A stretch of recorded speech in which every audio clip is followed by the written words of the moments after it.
registrerer at Lundteigen has left the building som saksordfører.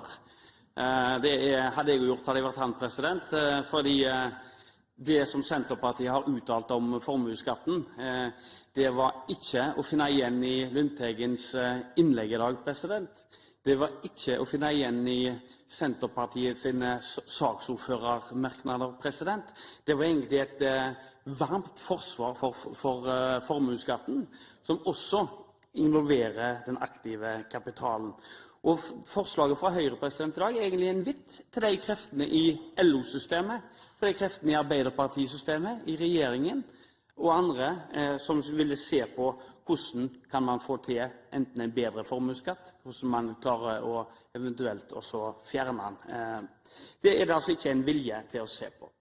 Jeg vil også gå innom både Tybring-Gjeddes innlegg og finansministerens innlegg, som sier at Høyre hadde sjansen til å fjerne formuesskatten sist man satt i regjering, og det hadde man. Man begynte med de første 4 årene med å fjerne 25 milliarder kroner.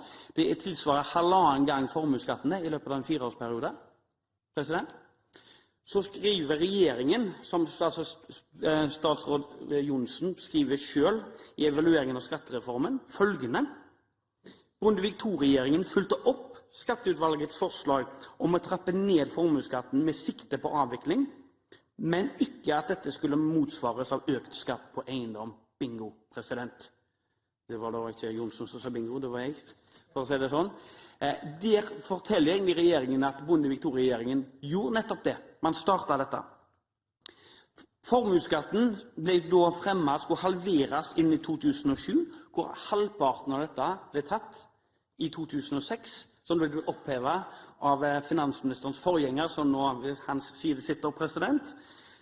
Og i tillegg altså, så fjerner man både trinn 2 og klasse 2 i formuesskatten, og noe av det har regjeringen fulgt opp etter de overtok.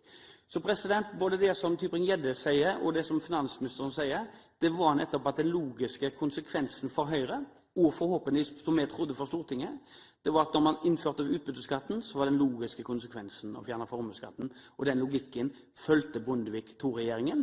Så vil jeg også si til Tybring-Gjedde, som flere ganger sier at Høyre hadde sjansen. Vel, Frp hadde også sjansen i 3 av de 4 budsjettforlikene som man gjorde det med, uten at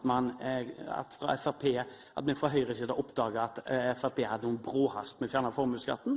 Nå registrerer jeg at Høyre, Fremskrittspartiet, Kristelig Folkeparti og Venstre stort sett er enige om å gjøre dette, og da har vi et godt grunnlag. Så får vi håpe ellers at vi får en bedre forskning på saken.